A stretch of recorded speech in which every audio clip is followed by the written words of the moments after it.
Oh, let me mute my computer, Okay. my microphone. Okay, I think that's. Shit, hold on a second. Okay. Hold on one second. Let me find out a way to mute my speakers. No problem. Oh, I know what I can do. There we go. That shut it up. Okay, perfect. All right, can you see my screen? Yes. Yes. Okay. All right.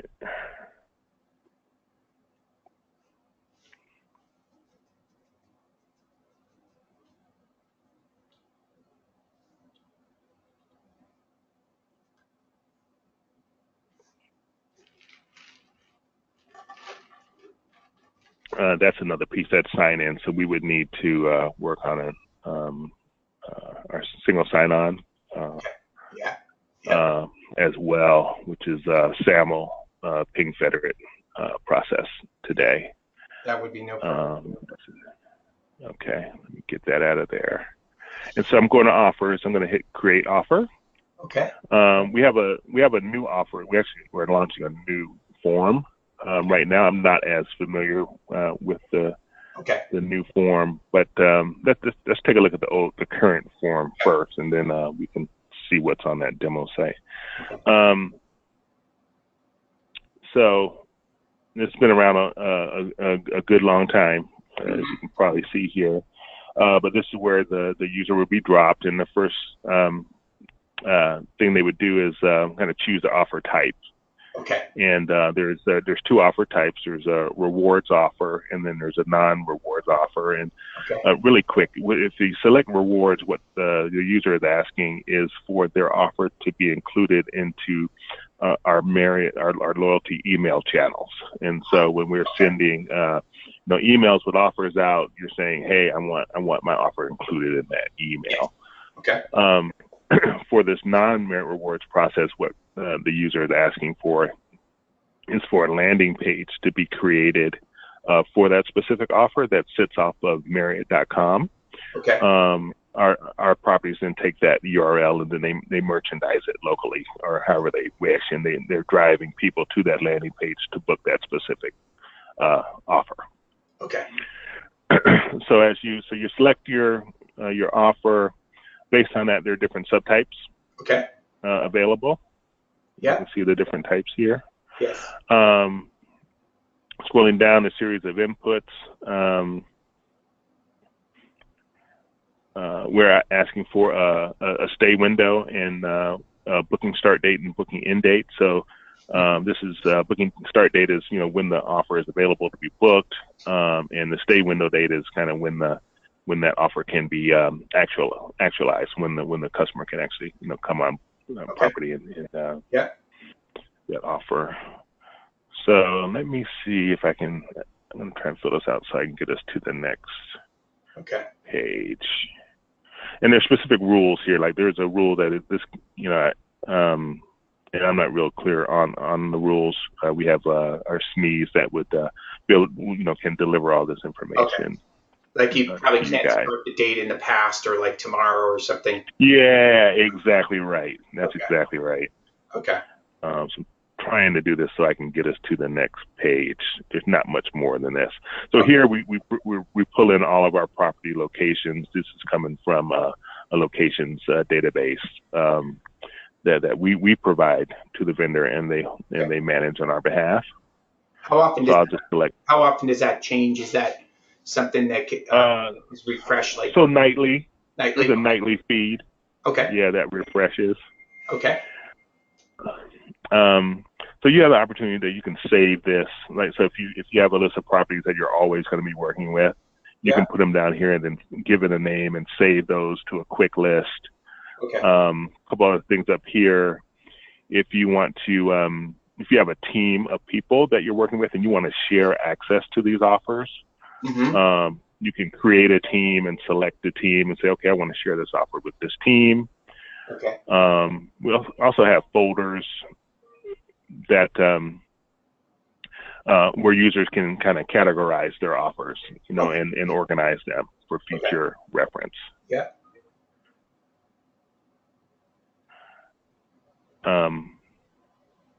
scrolling down here, I'm just going to hit proceed to step 2. Hopefully everything I did is legitimate.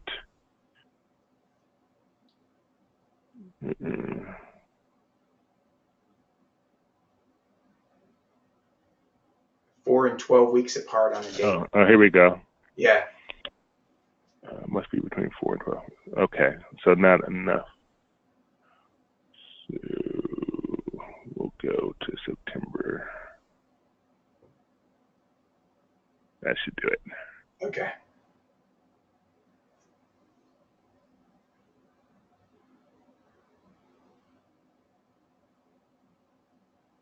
Oh, what's this? Didn't like that. Stay window.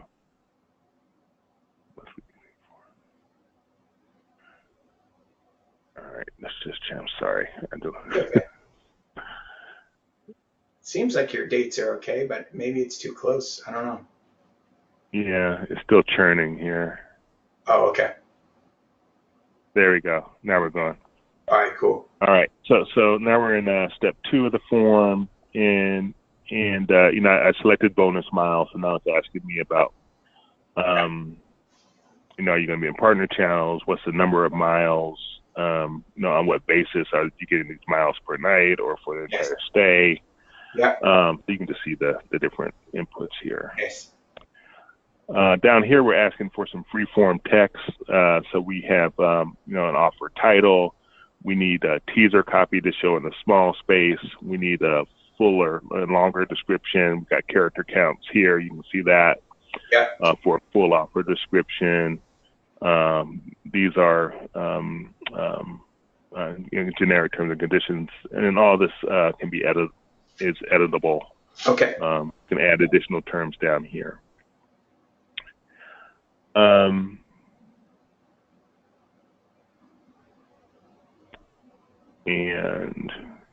choose an image. Here's the process to choose an image. So we've got some stock imagery that we have available. These images that you're looking at here sit in a little image table that's associated with the form. Okay. But you can go property specific, and this is where you're reaching out to one of our asset management systems. Okay. And it's pulling property information back. So this hotel doesn't have any photography available. Or you can upload directly from here. Okay. And from your desktop. Great. So far, it looks pretty straightforward, kind of in our wheelhouse for similar things that we do.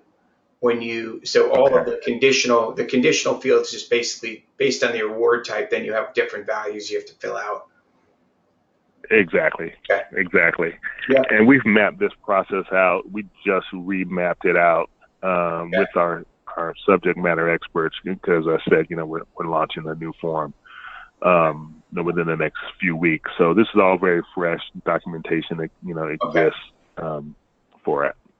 Yeah, this is great. Do you have might be interesting, do you have a way to visualize these offers as they get approved or as they're pending in kind of a calendar kind of timeline view where you can see the start and end dates, or is there any kind of reporting around this as things get approved? There is. Our approvers have access to reporting. To be honest, I don't spend very much time at all in this tool. So for more more in-depth questions, I would have to get one of those folks on a call with you to talk through that. Yep. So it's there is a back-end approver reporting side that will be needed as part of the. But there is. Yeah, we definitely need that. And is there any kind of does every offer kind of go through the same steps, or does it go to different teams based on the property or the type of offer? Marriott. So there are two. There are two separate teams that support the offer process. One that supports the rewards process. One that supports the non-rewards process. So there are those two groups. Okay. What was the other question that you had? Right, the first part of that question. It was just what kind of, just trying to understand the workflow a little bit as you hit submit. What kind of logic? Where does it go? Is it reading Yeah. the values of some of these things to determine who it goes to next? Or is it pretty much Uh, just the standard flow for everyone that gets submitted goes to? it's pretty standard. So there Okay. so for each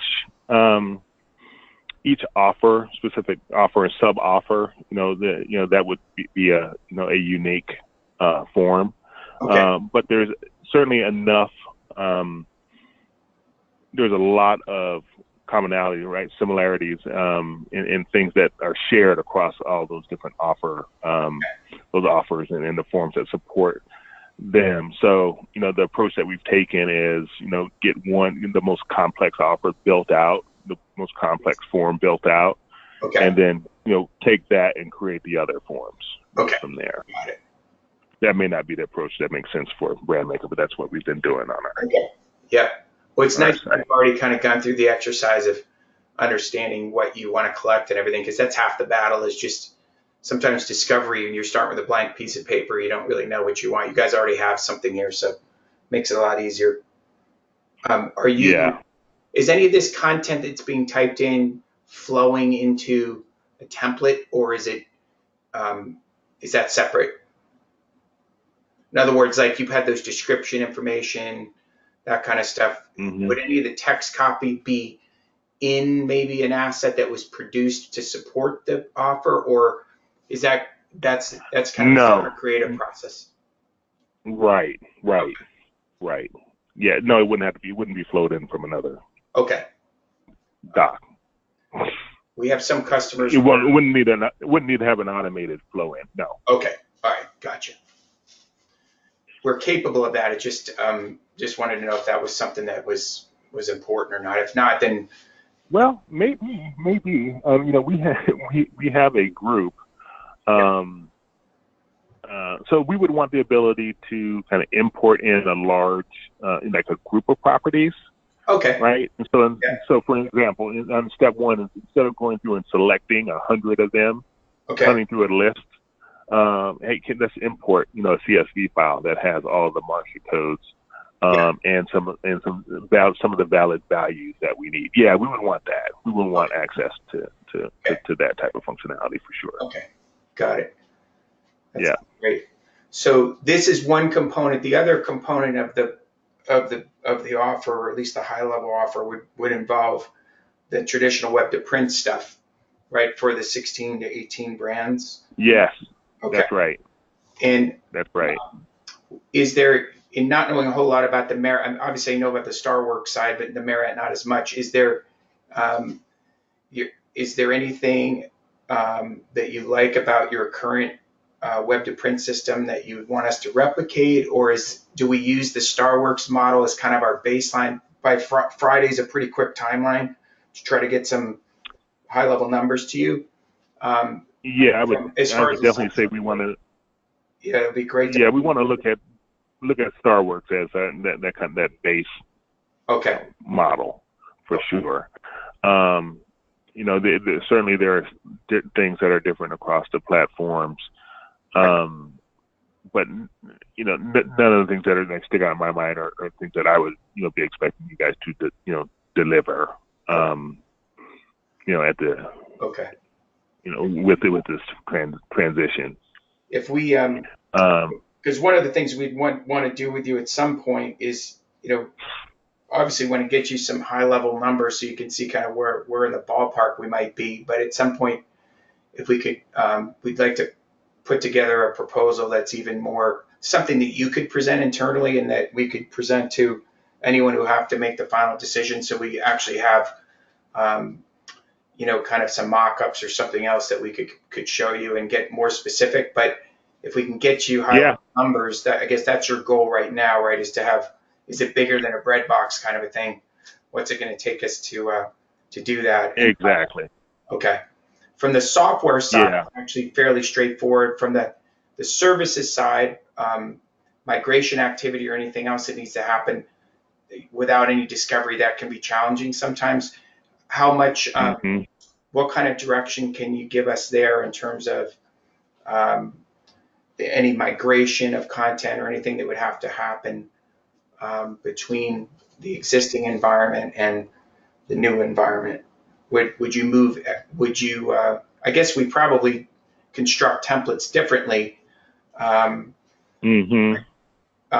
Anything So you can give me in terms of existing integrations or migration of content, anything like that would be really helpful. yeah, so the property locations, is really stands out, and the associated property information, the physical Okay. address, phone number, those Yeah. items that need to be pulled into the templates. Yes. Access to the Marriott Legacy property photography, Okay. so that those assets aren't in the Starwood Asset Library, but in a system called MDAM that Okay. is also managed by Pike and Nine, Okay. the BrandWorks vendor. So we would need an integration point with MDAM. Okay. We're still trying to understand or decide how our long-term strategy from an asset management standpoint. Okay. We may be collapsing our MDAM tool into the Starwood Asset Library. We may not. Okay. If we do decide to go that route, we don't have timing for when that would happen. But that's what we're pushing for. And of course, if we were able to do that, that would make this process that much easier, since there's already Yeah. an Okay. API that we're leveraging Yeah. there. Yeah. We'd assume then that we'd connect to whatever source you'd need us to. Yeah. I guess the other question I have is from in terms of your Friday numbers, are you presenting full cost of transition or recurring software costs? Recurring is what we're looking for.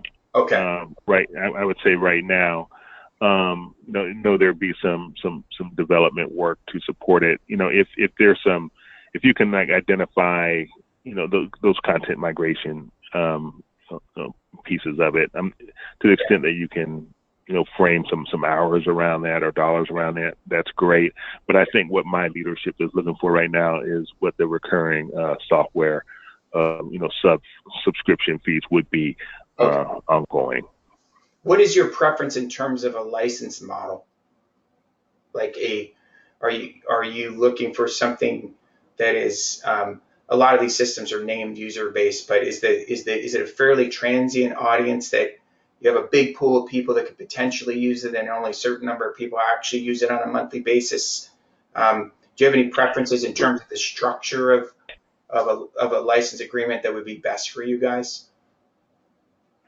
Well, I think the way that the current deal is structured, with the SPG deal, that is fine for us. Okay. And I know, Catherine, you were involved early on the actual template creation, and you guys built kind of some in-house, InDesign guys who are comfortable with designing an InDesign file, whatever it is, for the purposes of a self-service template. I guess we can, rather than provide each customer that we deal with requires some level of participation for us in a migration like this, but some will say we're going to use our resources for this stuff and we don't really need you as much over here. But what we'll do is try to give you big buckets to consider. And but on the software side, try to give you something that's easy to understand, that maps to kind of the expansion of something like the Starwood Asset Library or the Starworks portal. Exactly. That's a great way to look at it. It's just an expansion of what Starworks is today. Okay. There would be a branding change associated with that, so some design work to do, as well. I'm not sure where that happens, but from a template install standpoint, we've got an expert template installer still on staff, and we have an internal agency that's very much interested and committed to bringing this on as a competency. So that's great. So longer term, I feel really good about the opportunity to do a lot of these, maybe all template installs on our own. So I don't I don't see us, entering to another, Get um, outsourcing you agreement. know, relationship with like a point B or Yes. was that a gate B? Gate B? Yeah, no, we would Yeah, have, and but even if you had your own agency who was going to do it, we would make sure we trained whatever resources you needed, whether they were your own or somebody you already work with in an agency or what have you. But do you have a sense as to yeah. how many templates are out there? The most active ones are they thousands, hundreds? What's the overall split? Probably hundreds, hundreds. We were never as built out as um, the Starwood team Okay. has been. So I think it's a much less, much lower template set Okay. than what's currently on StarWorks today. Got it. A lot of times if our own team, Brandmaker team, is going to do any of the initial templates, what we'll do is we'll do kind of cross section of templates of different types to serve as training Mm-hmm. examples for your guys. So they can go to Mm-hmm. something that instead of looking at generic stuff, they can go to something that is Marriott specific. Say, oh yeah, this is how they do. That's great.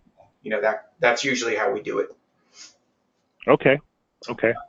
Um, Well, I like that. That's great.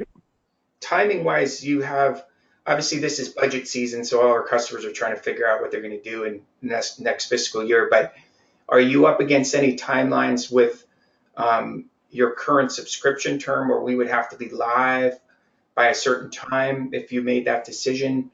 Kind of what needs to happen on your end in terms of approvals and all that stuff and actually getting started versus going live with something? Yeah, that's still coming together, Okay. Ted. I think we'll know a lot more over the next, I'd say, 2 to 3 weeks. Okay. But it could be that we're, looking at end of year, depending on what, happens back in line. That could be, looking at a Q2 launch. It's just a lot of variables with that. But like I said, I think I'll be able to answer that pretty definitively within the next, certainly by end of August. Okay. I know Mirko would be at some point would get you some initial ballpark numbers in it. Mirko would be more than happy to. He's got some planned trips to the U.S. already. He and I would be happy to kind of present something more polished and more full featured in terms of a proposal of what we can bring to Marriott, as opposed to what we can throw over the wall in a couple days, right? So I just want to make sure that, that we're willing to put effort into that. That's great. I think I would definitely want to take you up on that. We can hear more about Mirko's trip to Scotland. Sure. I think he may have made already. Yeah. But not just that. Those SMEs I talked to you about, it could be an opportunity for them to meet you guys and get some capabilities. And certainly our leadership internally would be interested in that as well. So, just over the next 2 weeks, or as you get that information, let me know what what his plans are looking like, and I'd love to schedule that. Yeah, he would definitely make the trip, as would I. And depending on the audience, obviously we want to have anybody in there who's concerned about a switch or who has to have either rubber stamp or detailed technical kind of feedback, so that we can answer everybody's concerns and questions about what's different about the way you would run, the Brandmaker site, or what we can deliver for the company, and make sure we have the right people on our end too. So if we had to bring a designer type with us, we would. If there's going to be SMEs, they're going to be working with templates and they want to get into the details, anything like that. But in general, want to make sure that we put our best foot forward and give you a really good understanding of what we can do. We have been working really hard on evolving the platform, and have some pretty significant. We've had some major releases and some significant new ones coming out this summer. There have some exciting stuff, so we will do everything we can to make sure you're aware of what we're capable of. Is that with your timing, is there a time in the next, let's say 3 or 4 weeks where you are more able to have that kind of a meeting, or how's your schedule looking? So I would say the looking at this month, the week of I'm out the week of the 13th, that entire week. So the weeks of the 20th, 27th shape up good for that. Midweek, either of those weeks would make good opportunities, I think. Okay, let me see if that would work. I think that sounds pretty good for me as well. I don't know about Mirko's travel schedule right now, but I think in general, what I'm going to do as soon as we hang up is I'm going to try to describe to him kind of the bind you're in. You need to have some numbers, right? Just to keep your conversations going internally, and then we'll try to frame those out in a more polished way where we can come present to you, different options of what we could do. And I'll get that ball rolling right away. Awesome. Well, I really appreciate the quick response turnaround here. Oh shit! I'm late for another meeting. Okay, no problem. But if you have any questions, follow-up questions for me that will help you scope that, just shoot me an email and I'll respond as soon as possible. Absolutely. Thanks, Preston. Thank you, Catherine. Okay. Thank you. Bye-bye now. Bye.